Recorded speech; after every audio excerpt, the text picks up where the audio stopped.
Good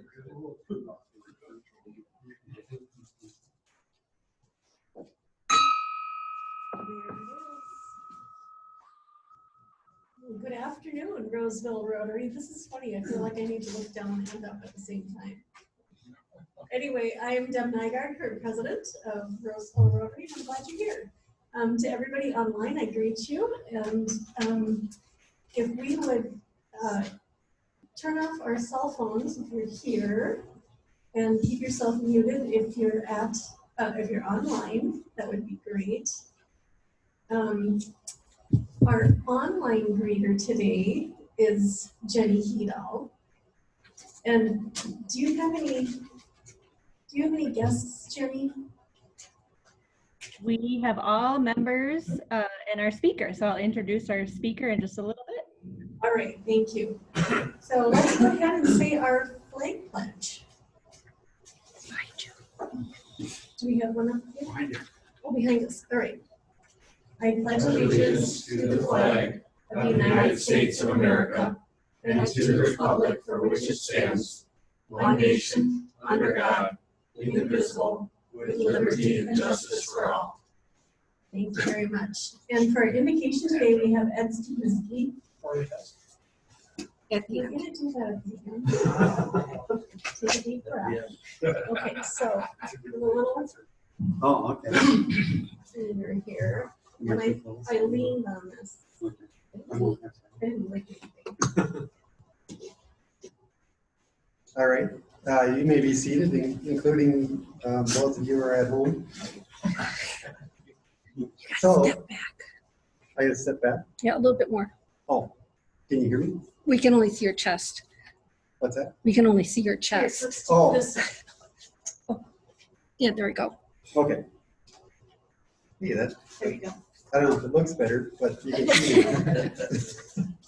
So last Friday, I had an opportunity to speak and share my lessons learned with a group of optimists, which was a lot of fun and generated some good conversation.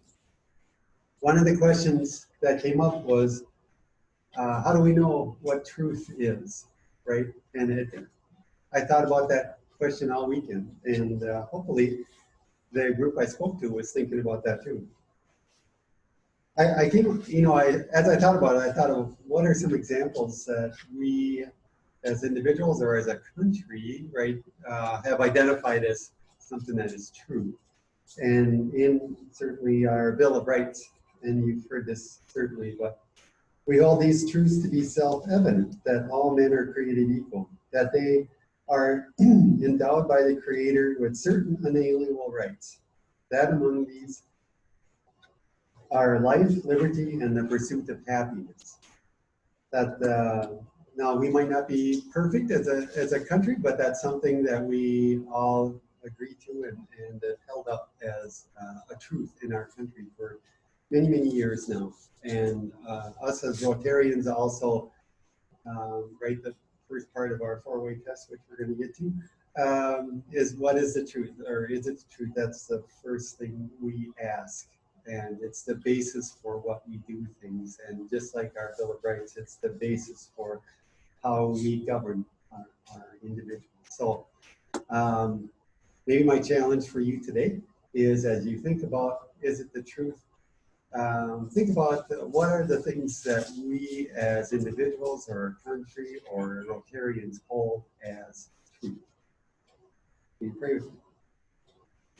Gracious God, we thank you for gathering us today. We pray your blessing on our food and our conversation, that they both may strengthen us. And we also pray that you guide us when it comes to inquiring and finding out what the truth is.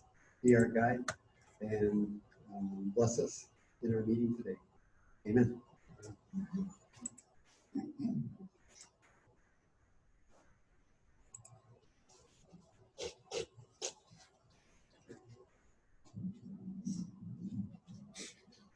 All right, thank you very much, Ed. Our record reporter today is Phil Gelbach. Thank you, Phil. And we have one guest live here today, So I'd like to welcome Dugan Buffington. He is, tell me the name of the company again. eBlaze Marketing, and our product is the fundraising app. And Yeah. it's a 21st century platform for fundraising for school sports and athletics. If you remember the old coupon books, the big bricks, a lot of times you just leave them in your drawer, you donate to the school, or you have to have a backpack or something big to carry it around. Well, now it all resides on your phone. We, over the last 2 years, developed the technology and put the entire system on our phone, all geotagged to 1,200 proprietors across the entire Twin Cities. So wherever you go and you donate, let's say to the Rsvl School District, if you go to Blaine, you go down to Wayzata, Minnetonka, Edina, the app follows with you, and when you get there and turn it on, it will geotag closest to furthest away all the restaurants and proprietors that are giving out specials just for this platform. Thank you for coming here today. Thank you for having me so much. I really appreciate it, you guys. I'm some glad to great- be here the first. The live first meeting. one back, yeah. Yes. He's got some great flyers available too, so I'm gonna grab one of those. We got a really nice thank you note from David Cray and his wife Kathy. Many of you know that David's mother passed away, and I just want to read this thank you. It says, "Thank you so much for your thoughts and prayers during this time as we mourn the loss of Dave's mom. Thank you also for the beautiful memorial of 20 trees to be planted in Joyce's memory. What a wonderful tribute." So thanks to all of you for supporting David during this time. I have a little historical snapshot to share with you today. And Kathy's going to pull it up here. Many thanks to Gail and Maria for scanning in all of these photo albums. They were so much fun to look through. And I know that was a lot of work, and I'm just grateful because it's really fun to look back. So this is a picture of the club year 1981 to 82. And the club president was Glenn Schwartz, VP Harley Otto, Secretary Doug Anderson, there's a name I know, I don't know many, Treasurer Paul Bredow, is that how you say it? Directors Robert Sparks, Robert Rosine, I know we have Larry Brodel, Eugene DeLon, Hal Routh is the immediate past president. Ralphie? Yeah.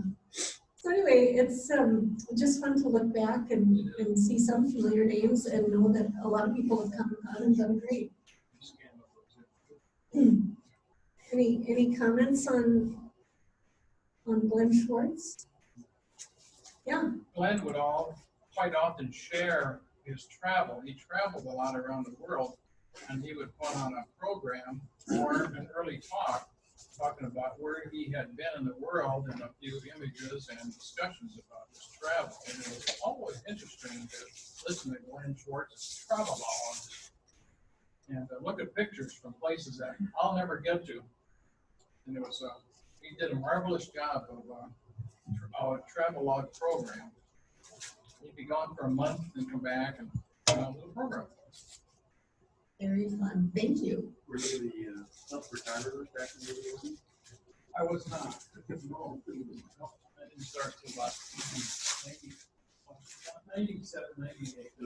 Were you able to hear all that online? Give me a thumbs up. Okay, good. Oh, Jenny gives a meh. Okay. We're working on details. I think we have time for some happy dollars. And so if you're live here and have happy dollars, let's have you throw them into the middle of the table and we'll collect them later. And if you're online, don't forget to go on to Foundation and make a donation online. Brad.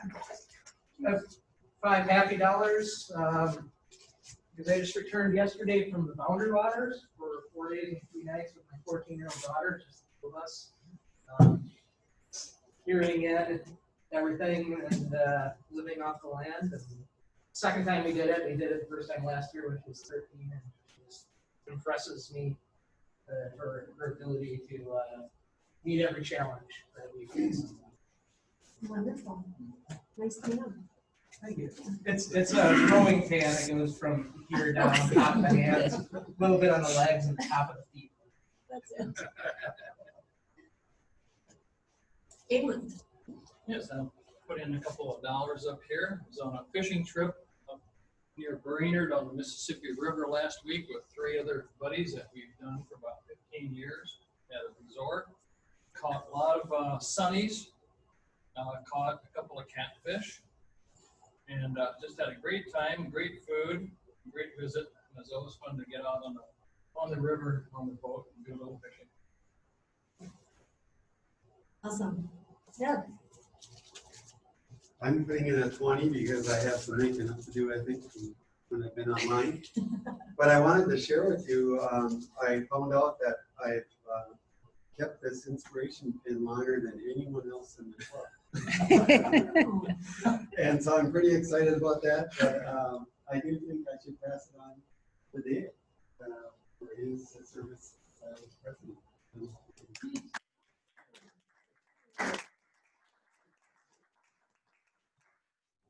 Thank you for remembering that. I was just going to skip over it, so I'm grateful to you. Thank you. We've got one other inspiration pin out there. Who has that one? Brad. Oh, Oh, yeah, everyone. Oh, Jan Manuel? Okay. Jan. Well, next time if you decide to come back, then bring it. Take a moment for that. I have 5 cash dollars. I had my son and daughter this past weekend. My son moved our daughter from Lexington, the one Jan met in Madison. She's going for her PhD in University of Denver. So they moved her in on Saturday night, opened up the apartment door, realized there was a bad infestation of bugs. And so closed the door, found a storage place, put her stuff in storage. She's been in a hotel, but she found out this morning their place is going to refund all her money, her deposit, and her rental, her first month's rent. So now that's my $100. And where is she now? right now she's looking for an apartment in downtown Denver somewhere. Okay. So she's homeless. But Anybody online? Does this work? it does. Oh, good. Okay. I'll throw in $1 just to be the first one to try this out. Can everybody hear me well from there? Yeah. Okay. Well, we're actually back in town. We're no longer in COVID-ridden Arizona, where we've been isolated for many weeks. And so I'm happy to be back. The weather is a little cooler, only in the 80s, and it was. Thank goodness we got out of there last week, because this week it's up to 117. All right, I think we have time for one more. Jan. I'll just put in a virtual $2 for the, speaking of the 80s that Dave was talking about. It felt pretty hot to us, and we've been going down to our swimming pool here at the association, our townhouse association we live in, and we have worked out a system of social distancing where we all are on floaties at least 8 or 10 feet apart in the water. So we're able to do it and actually have conversations while we're cooling off. Well, thank you. That sounds like a really good outlet. Well, I think we're gonna take it back now and ask our incoming president-elect, Jenny, if you would introduce our speaker today. You bet. Well, I have the pleasure of introducing Ruben Vasquez. Ruben is the Vice President of Racial Justice and Public Policy at the YWCA in Minneapolis. He's responsible for overall leadership and strategy for YWCA Minneapolis race, equity, and public policy programs in support of the YWCA's Minneapolis mission to eliminate racism and empower women and girls. Ruben represents the YWCA Minneapolis on racial justice, public policy, and related issues both locally and nationally. He has about 20 years of experience in social justice, advocacy, engagement, community-based initiatives, and fighting for racial equality within the legal field. Ruben has worked in nonprofits, for-profits, education, government sectors. He holds a master's degree in public administration from Hamline University and a certificate in global arbitration, law and practice from Hamline Law School and Queen Mary University in London, England. Ruben was appointed by the governor, Dayton, to Minneapolis, Minnesota Council of Latino Affairs in 2016. In addition, he also sits on several community boards and advisory committees throughout the Twin Cities. In 2016, he was a candidate for the Minnesota House of Representatives.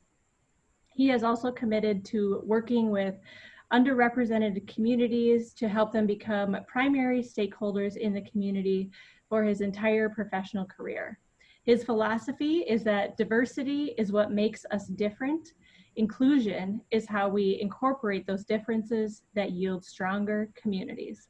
So welcome, Ruben, my friend, as well. Hang on. Thank you, Jenny. I just, yeah, thank you. Thank you, Jenny. Hello, everyone, and thank you so much for allowing me to spend a little bit of time with all of you. As Jenny said, my name is Ruben Vasquez, and I oversee all of the racial justice and public policy work at YWCA Minneapolis. And really, when I was having a conversation with Jenny about when she invited me to be your speaker today, I really wanted to have a conversation about what does it mean when we're talking about diversity and inclusion. As all of you are aware, these last few months have been, they've been challenging for our community overall, specifically after the murder of George Floyd. You know, there's a lot of questions that are still need to be answered. There's a lot of emotions, still a lot of raw emotions, specifically within communities of color. And it's really, when I was talking to Jenny about this, it was really more about how can we engage our broader community, our dominant community, our white community, to truly become allies in this movement towards eliminating racial justice. So with that, I really want to start this conversation by asking for people to, by raising their hand, to please tell me if you, at this moment, if you are carrying your US passport with you. And if you are, please hold it up so everybody can see it.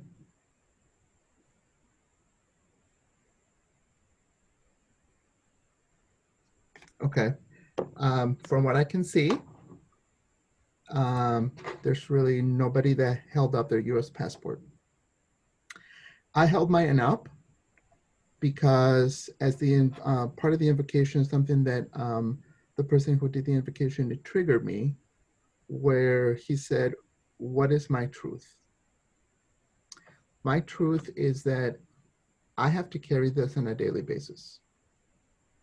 When I leave my house and I check to make sure I have my car keys and my cell phone and my wallet, I also have to ensure that I have my US passport with me to prove that I belong here.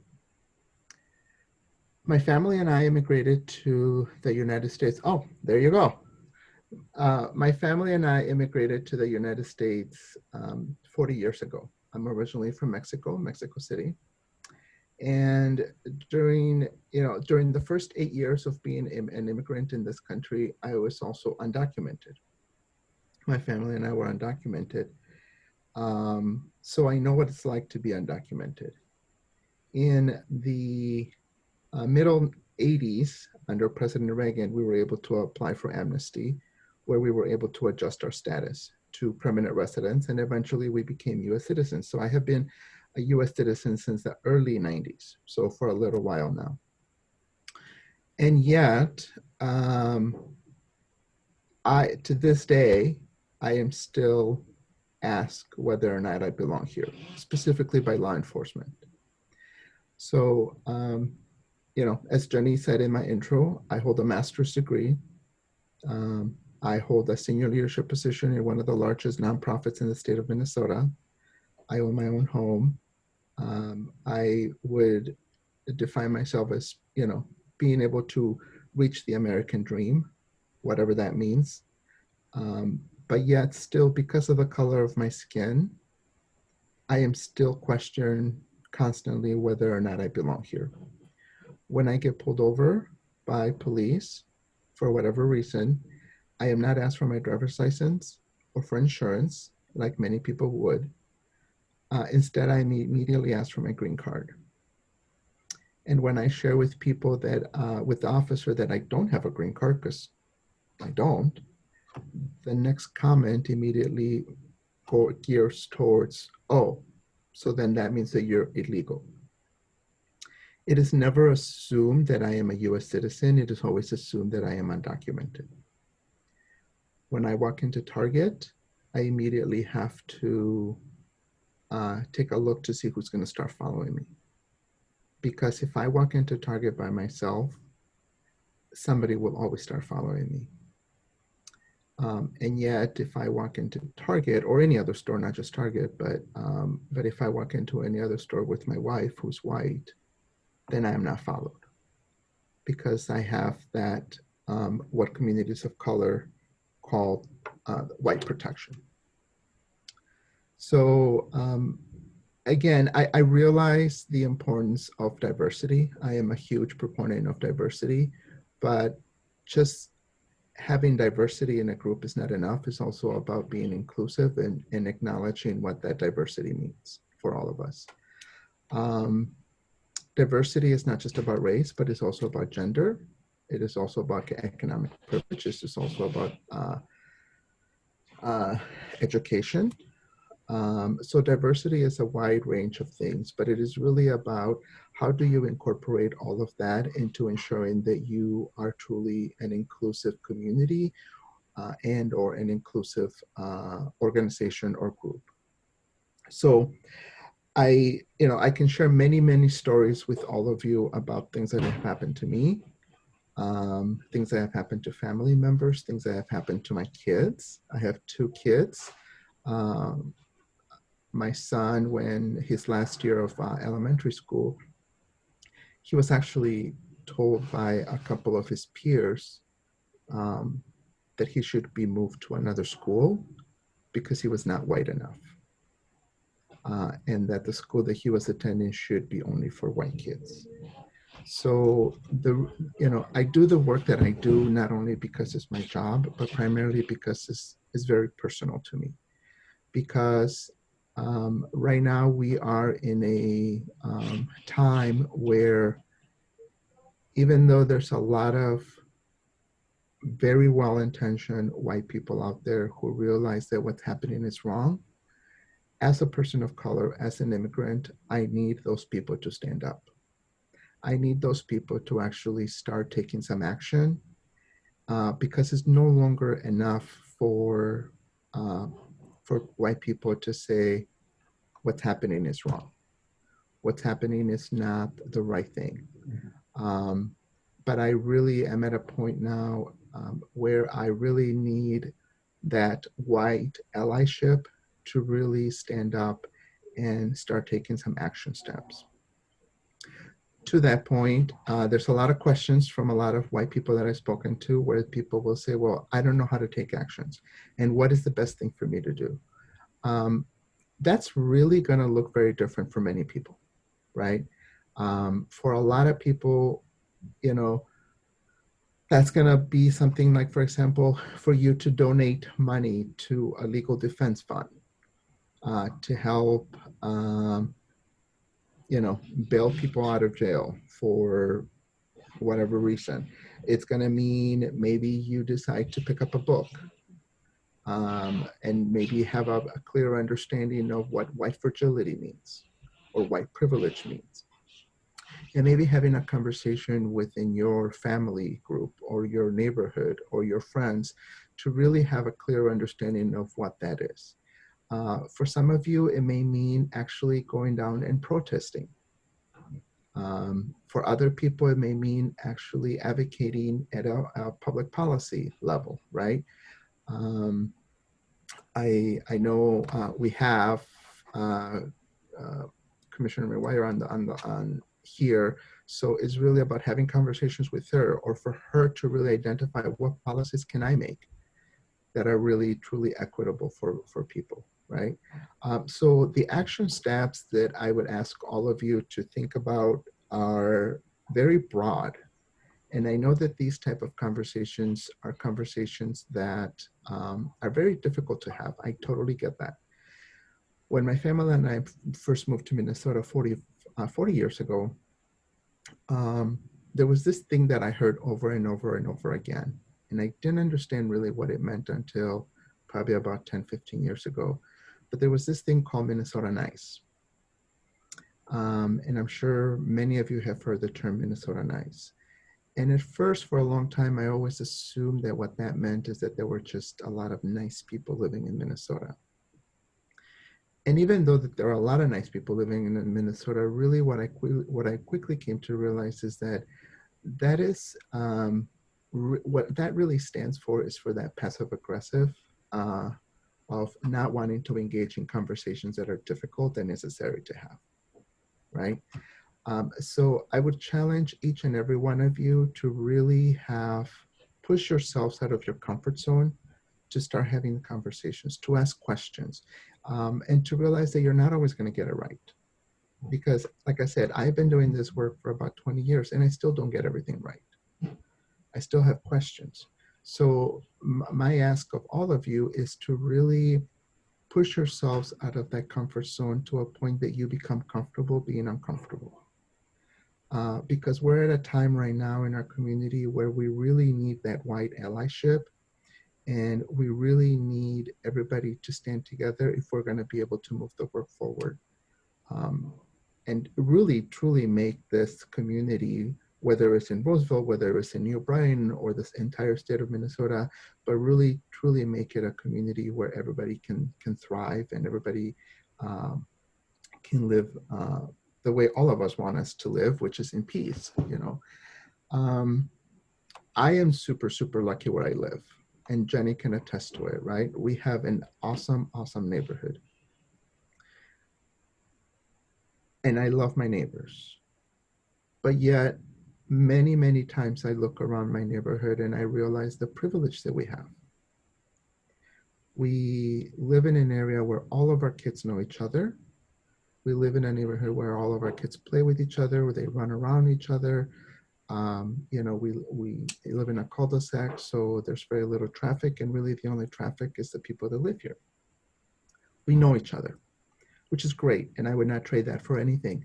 But at the same time, I also realize that we're very privileged, right? We live in our own little bubble where sometimes it's frustrating because 10, 15 minutes away in North Minneapolis, literally buildings are burning down and people are being killed. So, you know, my challenge, not only for my family, but also for my neighbors and my family, and really for all of you, is what role are you playing in order to eliminate racism? And I realize that eliminating racism may seem like a big, daunting thing to do. But the same thing could have been said 100 years ago when women were advocating for the right to vote. The same thing could have been said in the 60s during the Civil Rights Movement. The same thing could have been said during the Equal Rights Amendment.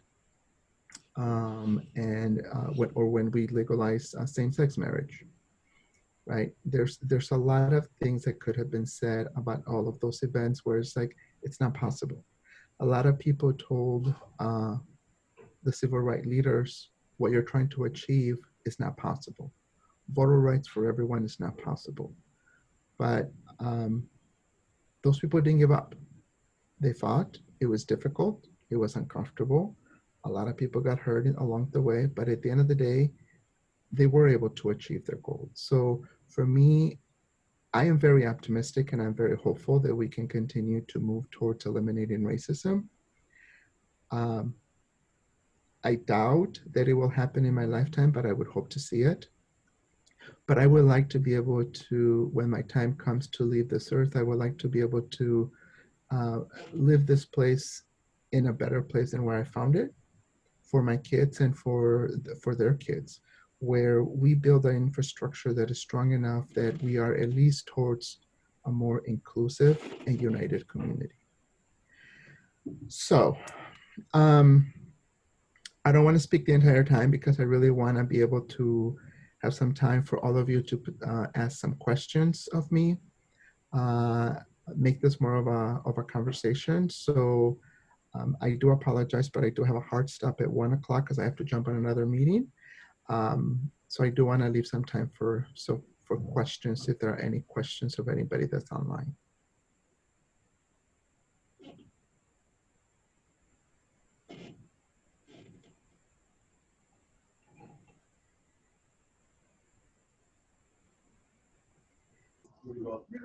Yeah, you can be heard. Ruben, we have a question here. Sure. Ruben, can you hear me? I can, yes. Okay.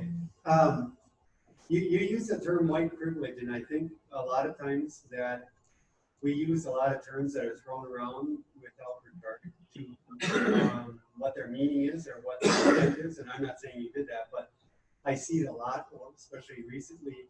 I'm curious about, it seems like it's used to make people feel guilty, and we want to be in a dialogue about ending racism. That's not a good spot to start with one group feeling guilty. So maybe if you can expand, either recommend a book or expand a little bit on the definition of white privilege. Sure. So, yes. Oh, okay. So yes, yes, there is a lot of terms that get thrown out, and a lot of people don't understand what these terms are. The intent of having conversations about this topic is really not to make anybody feel guilty. At least that's not my intent, right? My intent is to be able to push people out of their comfort zone, to be able to push them in to do the work with me, versus pushing people out of their comfort zone to push them away from the work. So, but also recognizing that there's a lot of white fragility that happens. An excellent, excellent book that I would highly recommend if you have not had a chance to read it, it's called White Fragility. It is a book by Dr. Robin DiAngelo, and she based this book on her research, and she actually is the person that coined the phrase white fragility. And really, white fragility, what it does, it just talks about why is it, and keeping in mind that Dr. DiAngelo is also white, but she acknowledges that for white people, it is very difficult to have these conversations because their fear of insulting other people gets in the way. And what this book does is allows people to recognize what that means, what that looks like, and how they can move past that fragility place so that they can then start having those. Yeah, that's the book. If you can all see it, it is, again, it's an excellent book. I would highly, highly recommend that. When, one of the things when I was talking about taking some action steps, that could be an action step for potentially this group, right? Where the group in itself is intentional about reading that book and understanding and having conversations around it. So I would highly, highly recommend that book. There is another term that I want to share with all of you that gets, in case you either start hearing it or will eventually hear it, there's another term called, it's BIPOC, B-I-P-O-C. And BIPOC really stands for Black, Indigenous, People of Color. So sometimes you will hear the term BIPOC referring to BIPOC communities. And again, it's to identify the Black community, the Indigenous community, or overall people of color communities. So, the other thing is, I'm sorry, go ahead. No. Oh, okay. I thought it was a question. I'm sorry. And then the other term that is very, very well tied very closely with white fragility is white privilege. And when a lot of people hear white privilege, they immediately assume that what people are talking about is economic privilege, right? This has nothing to do with economic privilege. Part of it is economic privilege, but when we're talking about white privilege, we're not talking about that. When people of color talk about white privilege, what that means is that the privilege, for example, right, going back to my US passport, when I leave my house every day, I have to ensure that I have this. Because if I were to get questioned by the color, because of the color of my skin, if I belong here or not, I need to be able to show proof. Many of you that are part of this group have the privilege to not have to prove that if you were to get pulled over for, by the police, right? Most of you will just get asked for your driver's license or insurance, but you will not have to prove whether or not you belong here or not, right? Bill has a question. Yes, go ahead. You have to unmute Mary Jo. Oh, great. Thanks. I didn't hear if you said my name or not. Thank you so much, Ruben, just for all of your work through all these years and just for your current work with the Y. Oh my gosh, we're so grateful that you're here to do this work. If you've given such a great presentation already, and could you just expand a little bit on the idea that as a white person, sometimes I feel like, oh, it's not my place to say something, or they don't, who am I to speak, on behalf of BIPOC, people of color and indigenous, and so because I'm white, and how do I know how they feel? So I know that sometimes people hide behind that. We don't know what to say. We don't feel like we're the right one to say it. So could you just talk a little bit about how we need to really not do that, how we really do need to be the ones to speak out? And and I think some of us don't know exactly how to say it. We want to say it right, correctly, so we don't say it incorrectly. So could you talk a little bit about that?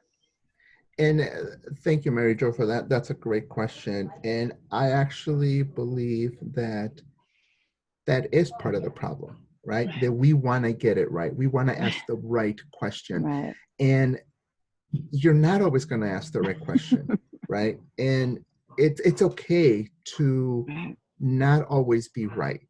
It's okay to fumble a couple of times.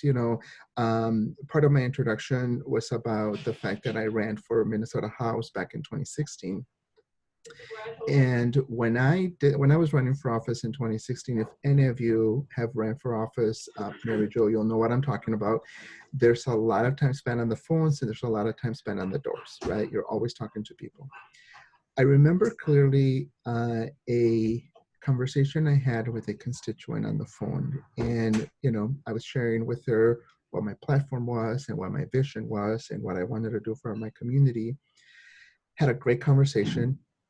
But at the end of the conversation, I will never forget, she asked me, she said, "Ruben, before you hang up, can I ask you a question?" And I said, "Sure, what's up?" She said, "I never know whether I should refer to people from Latin America as Latinos or as Hispanics." She said, "And I feel really bad asking that question, and I really don't want to insult you for asking that question." And I told her, I'm like, you know what? Thank you for asking that question. I appreciate you asking that question, and please don't feel bad for asking the question, right? Because it's an important question to ask. And until she was able to ask that question and we were able to have that conversation, we were never able to, she would have never been able to get past which term to use. So I explained to her the difference between the two terms. And I also explained to her my preference, right? And it's also very clear to understand that my preference as a Latino man may not be the same preference as somebody else within the Latino community, right? So it's about understanding that, that is my preference. But Mary Jo, to your point, I think we are at a very, very critical point. And again, I said this in my presentation is I need as many, as an immigrant, as a person of color, I need as many white people to become comfortable being uncomfortable. Because as a person of color, as somebody who every single time gets into a car and has to worry about whether or not I'm going to get pulled over and ask for my passport, or walk into a store and see who's following me, that's uncomfortable, right? I have to live with that. I have to do that every single day. So asking you to be uncomfortable for a few minutes by asking a question, I don't think that's much to ask. And it's okay to ask a question, you know, realizing that it may not be, you know, you may feel that it may not be the right question, but you will never know until you ask, right? So push yourselves out of that comfort zone. Push yourselves out of that Minnesota nice thing. And really be mindful about saying, you know what? I really need to know, I really need to do a better job at understanding. So I'm going to challenge myself. I'm going to take that risk and ask that question. I'm going to pull back our meeting here, and I really want to thank you for this thoughtful discussion. If people have more questions, can they email you? Yes, so Jenny has my email, my contact information. So feel free to, Jenny, feel free to share that with whoever you need to share that. But yes, you know, I'm always available to have a conversation, whether it's on the phone or in venues like this, or even just in email, although I prefer now by email just because you lose so much via email. But yeah, if somebody has a question or wants to take this further, I would be more than happy to have that conversation with you. Well, thanks again, Ruben. And just so you know, in honor of our speakers, we make contributions to the Rotary Woods and Rain Garden at the Central Park Arboretum. So we really appreciate your time, and let's give them a round of applause here.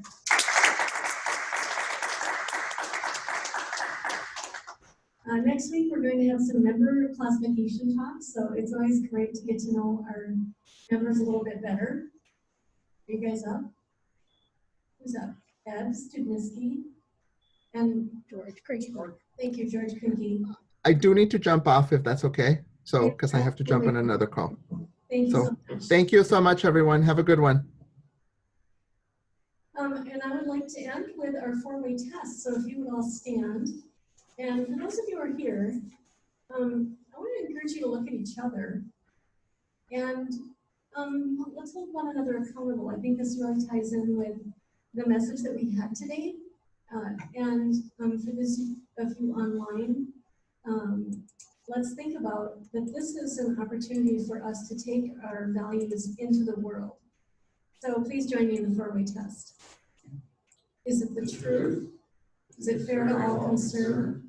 Will it build goodwill and better friendships? Will it be beneficial to all concerned? Thank you so much.